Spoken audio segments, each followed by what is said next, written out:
বিবাহ বার্ষিকীর দিনই দুর্জয় আর রানীকে কাছাকাছি নিয়ে আসার প্ল্যান করলো রিতম। সম্পূর্ণ জানতে ভিডিওটিতে একটি লাইক করে প্রথম থেকেই দেখতে থাকো। গল্পের শুরুতেই দেখা যায় রানী তো অনেকক্ষণ আগেই চৌকাঠে চলে এসেছে, কিন্তু এখনো ভেতরে ঢোকেনি। পিঙ্কি বৌদি সেটা দেখে নিয়েছে আর অনিশাকে বলে, শোনো অনিশা, তুমি না ভালো মতন জয়ের খেয়াল রাখো। আমি আর চাই না যে অন্য কেউ এর মধ্যে ঢুকুক। যতই ডক্টর আনানো থাকুক না কেন, তুমি সবটা দেখবে। তোমার থেকে বেশি কেয়ার তো আর জয়কে কেউ করতে পারবে না, তাই তোমাকেই সবকিছু দেখে রাখতে হবে। এর মধ্যেই শুক্লা দেখে নেয় যে রানী চলে এসেছে, আর অন্যদিকে দুর্জয়ও ইন্টারভিউ নিতে চাইছিল রানীর। তার মধ্যেই অনিশা বলে, দেখ জয়, তুই ইন্টারভিউ নিয়ে কি করবি? ওরা তো ইন্টারভিউ দিয়েই তবেই এই চাকরিটা পেয়েছে, আর সমস্ত রকমের টার্মস অ্যান্ড কন্ডিশনেও সই করে দিয়েছে। তাই এখানে আর কিছু বলার মতন থাকবে না রে। তারপরেও যদি তুই ওদেরকে ইন্টারভিউ নিস, সেটা কিন্তু খুব একটা ঠিক কাজ হবে না। তুই বুঝতে পারছিস তো আমি কি বলতে চেয়েছি? এর মধ্যেই দুর্জয় আর কোনো কথা বলতে পারে না। তখনই শুক্লা বলে, অনিশা, তুমি ওকে ঘরে নিয়ে যাও। ও ঘরে গিয়ে একটু বিশ্রাম করুক, ওর এখানে আসার কোনো দরকার নেই। দুর্জয় তখন বলে, সত্যি আমার আর ভালো লাগছে না। চোখটা এরকমভাবে রয়েছে, দেখতেও পারছি না, কারোর হেল্প ছাড়া চলতেও পারছি না। আমার না ভালো লাগছে না রে অনিশা। অনিশা তখন বলে, তুই একদম চিন্তা করিস না জয়, ভালো ভালো ডাক্তার দেখাচ্ছিস, ঠিক তুই সুস্থ হয়ে যাবি, দেখিস। তখন পিঙ্কি বৌদি বলে, সুস্থ তো তোমাকে হতেই হবে জয়। তোমার সাথে যারা যারা অন্যায় করেছে তাদের সাথে মোকাবিলা করতে গেলে তোমার এই চোখ দুটো আগে ফেরত পেতে হবে। সব কথাই রানীকে ইচ্ছে করে জ্বালানোর জন্য বলতে থাকে পিঙ্কি বৌদি। এর মধ্যেই জয়কে নিয়ে চলে যাওয়া হয় ঘরে, আর ঠিক সেই মুহূর্তে রানী যেখানে দাঁড়িয়েছিল দুর্জয় সেখানে গিয়ে স্টপ হয়ে যায় আর বোঝার চেষ্টা করে কেউ এখানে আছে কিনা। আর তারপরেই অনিশাকে ইশারা দেয় পিঙ্কি বৌদি আর বলে ভেতরে নিয়ে যেতে। অনিশা তখন দুর্জয়কে নিয়ে ভেতরের দিকে চলে যায়। তার মধ্যেই রানী এসে বলে, পিঙ্কি বৌদি, তোমার এই কুকীর্তিগুলোকে আর কি বা বলবো। আমি লাস্ট যতদূর মনে পড়ে এই বাড়ি থেকে যাওয়ার সময় তোমার কুকীর্তিগুলো সবার সামনে ফাঁস করে তবেই গেছিলাম।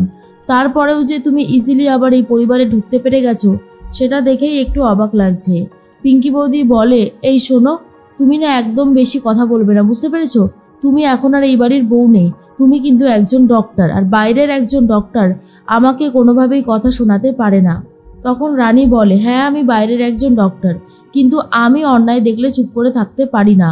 আর হ্যাঁ, তোমরা যদি ভেবে থাকো যে আমি আবারও দুর্জয়ের কাছে ফিরে যাব, কিন্তু সেটা সম্ভব নয়। আমি আর দুর্জয়ের কাছে কখনোই ফিরবো না। আমার মেয়ে এই বাড়িতে আসতেই পারে, আমি ওকে নিয়ে আবারও আসবো। প্রথমবার এসেছিলাম, তুমি ওকে দরজার চৌকাঠ থেকেই বাইরে পাঠিয়ে দিয়েছো। ঠিক আছে, তোমার বাড়ি, তুমি যা খুশি তাই করতেই পারো, কিন্তু আমার মেয়ে যদি তার অধিকার চায়, তাহলে সেই অধিকার কিন্তু অবশ্যই তাকে দিতে হবে। কথাটা মাথায় রেখো। শুক্লা তখন বলে, শোনো, আমি বড় বৌমাকে এই সংসারে ফিরিয়েছি।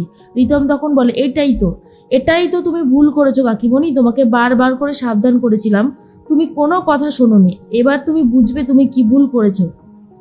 তখন রানী বলে, রিতমদা ছেড়ে দাও, আমার কথা ভাবতে হবে না আর এই বাড়ির কাউকে। তবে হ্যাঁ, একটা জিনিস, পিঙ্কি বৌদি যে অন্যায় করেছে, সে অন্যায় যে এত তাড়াতাড়ি ক্ষমা করে দিয়েছে মা, সেটা ভাবলেই একটু অবাক লাগে। এরপর দেবু রানীকে দেখে মুগ্ধ হয়ে যায় আর বলে, তোকে কি সুন্দর লাগছে রে রানী, পুরো একজন ডক্টরই মনে হচ্ছে তোকে দেখে। তুই আরও ভবিষ্যতে আরও অনেক দূর এগিয়ে যা, তোর প্রতি আমার অনেক শুভকামনা রইল। আর এর মধ্যেই রানীর কথাই বারবার ভাবছিল দুর্জয়। তখনই রানী চৌকাটে এসে আবারও দাঁড়িয়েছে দুর্জয়ের ঘরের চৌকাট। অনিশা তখন বলে, আচ্ছা জয়, তুই যদি এইরকমভাবে মাথা গরম করতে থাকিস, তাহলে কিন্তু লাভের লাভ তো কিছু হবেই না, উল্টে ঝামেলা আরও বাড়বে। তুই কি এখন ঝামেলা করতে চাইছিস বলতো?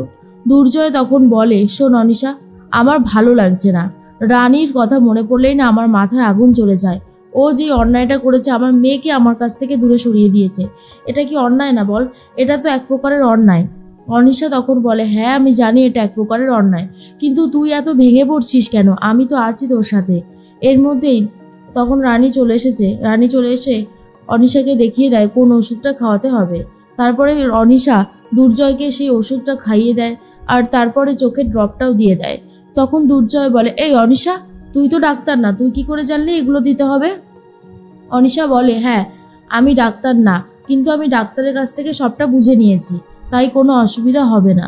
দুর্জয় তখন বলে আচ্ছা বুঝলাম। আর শোন না, এই ঘরে কি আর কেউ আছে রে তুই ছাড়া? রানীর আশাটা যেন ফিল করতে পারে দুর্জয়। অনিশা তখন বলে কই না তো, এই ঘরে আমি ছাড়া আর কেউই নেই। দুর্জয় বলে কেন জানি না মনে হচ্ছে এই ঘরে আরও কেউ আছে। এরপরে অনিশা চলে যায় রানীর সাথে কথা বলতে একটু সাইডে, যাতে দুর্জয়ের কানে না আসে। অনিশা তখন বলে আমি জানি রানী তোমার খুব খারাপ লাগছে, আমি দুর্জয়ের চিকিৎসা করছি, কিন্তু আমি তো করছি না, করছো তুমি, সেটা আমি বলতেও পর্যন্ত পারছি না, তুমি আমায় ক্ষমা করে দিও। অনিশা তখন এই কথাগুলো বললে রানী বলে তুমি ক্ষমা চাইছো কেন অনিশাদি? আমি এসব কিছু ভাবছি না, তুমি শুধুমাত্র আমার কথা শুনে দুর্জয়কে যেটুকু সেবা করছো, আমি চাই ও তাড়াতাড়ি সুস্থ হয়ে উঠুক। ও যত তাড়াতাড়ি সুস্থ হবে তত তাড়াতাড়ি আমার এই বাড়িতে আসাটা একদমই কমে যাবে। তাই জন্যই আমি বলছি ও তাড়াতাড়ি সুস্থ হয়ে যাক। আমি এই বাড়িতে আসতে চাই না, এত অপমানিত হতে আমি চাই না অনিশাদি। এরপরে রানী চলে যায় মাধুরীর ঘরে, সেখানে গিয়ে মাধুরীকে জড়িয়ে ধরে কান্নাকাটি করতে থাকে। মাধুরী বলে রানী রানী কি হয়েছে, তুমি এইভাবে কাঁদছো কেন?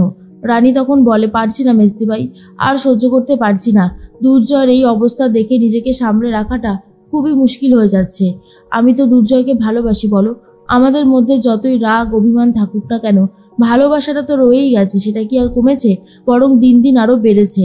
মাধুরী তখন বলে আমি জানি তুমি দুর্জয়কে অনেকটা ভালোবাসো, কিন্তু এমন একটা পরিস্থিতি যেখানে আমরাও কিছু বলতে পারছি না। তার মধ্যে রিতম এসে বলে হ্যাঁ তুমি একদম চিন্তা করো না রানী, একদিন দেখবে দুর্জয় ঠিকই তোমাকে চিনে নিয়েছে। তুমি যে ওর অপারেশন ঘরে ছিলে, ওকে বাড়িতে নিয়ে এসেছো, এমনকি বাড়িতে নিয়ে আসার পরেও টেক কেয়ার করেছো, সবটা ও জানতে পারবে। আর সেদিন তোমার উপরে ওর কোনো রাগ থাকবে না, মিলিয়ে নিও আমার কথাটা।